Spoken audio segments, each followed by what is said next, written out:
पहला मनवंतर आया स्वयं भू मनवंतर था। मनु का नाम स्वयं भू मनु था। उसकी पत्नी थी शत्रुपा। वहां इंद्र थे यौवनाश्व, ऋषि थे मरीचि, अत्रि, अंगिरा, पुलस्य, पुलह और कृत, देवता थे याम, तुषित, साध्य और आदि। तो पहले मनवंतर में ये इन सभी लोगों का ये सब कैरेक्टर पिक्चर में आते हैं पहले मनवंतर में। तो उस वक्त मुख्य घटनाएं क्या थी, ये जरा अब जो है ये ध्यान से सुनना, कान साफ करके आंखें खोल के देखो और सुनो। ब्रह्मा जी की मानस पुत्र सृष्टि की शुरुआत हुई। ब्रह्मा जी ने जो मानस पुत्र रचे उस सृष्टि की शुरुआत हुई। मनु शत्रुपा द्वारा मानव वंश की स्थापना हुई। ध्रुव की तपस्या और ध्रुव लोक की प्राप्ति इसके अंदर हुआ। पृथु राजा का आगमन हुआ, पहला चक्रवर्ती वो राजा बने। पृथ्वी को पृथु के नाम पर पृथ्वी कहा गया। तो ये जो कुछ भी कह रहा हूं ना, ये हमने सुना सुना लग रहा है, हमें लगता है ये तो हमारे शास्त्रों में भी है, पर भाई ये पहले मनवंतर से चलता आ रहा है। तो हमारे शास्त्रों के अंदर जितने भी वेद, उपनिषद, पुराणों में बहुत सारी स्टोरियां हैं, तो ये अलग अलग मनवंतर की स्टोरियां हैं, राइट। तो हम लगे कि यार ऐसा कैसे हो सकता है कि भाई सच में ऐसा है। अब बापू जी ने एक बार बताया कि जो रामायण जो हुई ना, जो राम रावण की लड़ाई, तो वो तो कॉस्मिक स्पेस में हुई। तो मैं तो सोच रहा था कि यार ये हमने जो ये रामायण देखी, वो कौन सा रामानंद सागर की, वो तो देखी थी, तो धरती पे थी। तो हाँ, लड़ाई में हमने देखा कि वो दिव्य विमान में गए, ऊपर जाके लड़े, वो सब ठीक। लेकिन यहाँ पर आप जब ये पूरा क्लास सुनेंगे ना, तो आपको ऐसे ऐसे सवाल के जवाब मिलेंगे जो बापू जी की कई बातों को आज प्रूव करेंगे। सुनिए, ध्यान से सुनिए। मुख्य घटना है ब्रह्मा जी की मानव सृष्टि, हमें बता दिया।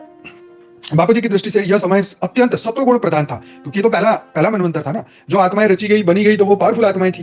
ये सातवें मनवंतर तो घिस घिस के साबुन की तरह सब घिस गए। यहाँ पे कपड़े वपड़े जैसे घिस घिस के फट जाते हैं, ऐसे आत्माओं की पावर भी सब लॉस हो गई।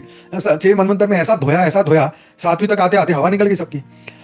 तो यह समय अत्यंत सत्वगुण प्रधान था। पृथ्वी पर प्राण ऊर्जा, तत्व ऊर्जा अधिक थी, आत्माएं उच्च कला वाली थी, ऑब्वियसली। फिर आया दूसरा मनवंतर, स्वारोचित मनवंतर। तो उसके जो मनु थे वो थे स्वारोचित मनु। इंद्र उनका था रोचना, ऋषि थे उर्वा, स्तभ, कश्म, भृगु, देवश्रुत आदि। देवता थे परावसु, तुषित, अपराजित। अच्छा, होता क्या है कि ये जितने भी इंद्र है, ऋषि है, देवता है, जो है ना, ये लोग अलग अलग मनवंतर में जब आते हैं तो उनके नाम बदल जाते हैं। जैसे हमारा अभी अनंत है, तो अगर अगले कल्प में कहीं और आऊंगा तो फिर अनंत थोड़ी ना होगा। मतलब हर जन्म में नाम बदल जाते हैं, तो कल्प में तो क्या ही हो जाएगा। तो वही ऋषि जो है वो नाम बदल के आते हैं। तो ये आपको यहाँ समझना पड़ेगा। इवन आप सपनों को भी देखेंगे ना, तो सपनों में आपको पता है कि वो व्यक्ति था, लेकिन उसका चेहरा अलग था। देखो, ये भी एक सोचने वाली बात है। तो हम जानते हैं कि वो मेरा दोस्त था सपने में, लेकिन यार चेहरा तो अलग था, लेकिन था वो, ये हमें अंदर से पता होता है। तो सपने में चेहरे बदल जाते हैं, तो हकीकत में क्या कुछ नहीं बदलता। सोचिए, ये तो मनवंतर मतलब 30 करोड़ प्लस सालों का ये टाइम है बॉस। यहाँ तो 2 दिन में बंदा पलट जाता है 30 करोड़ साल में तो क्या ही हो जाएगा। तो मुख्य घटनाएं क्या हुई दूसरी मनवंतर में, तो ऋषियों द्वारा प्रजापति ज्ञान का गहन विकास हुआ। यज्ञ विद्या का विस्तार हुआ। स्वर्ग और पृथ्वी के बीच सूक्ष्म मार्गों, नाड़ियों की स्थापना हुई। ओहो, तो देखो हाईवे बने, कहाँ पृथ्वी और स्वर्ग के बीच में।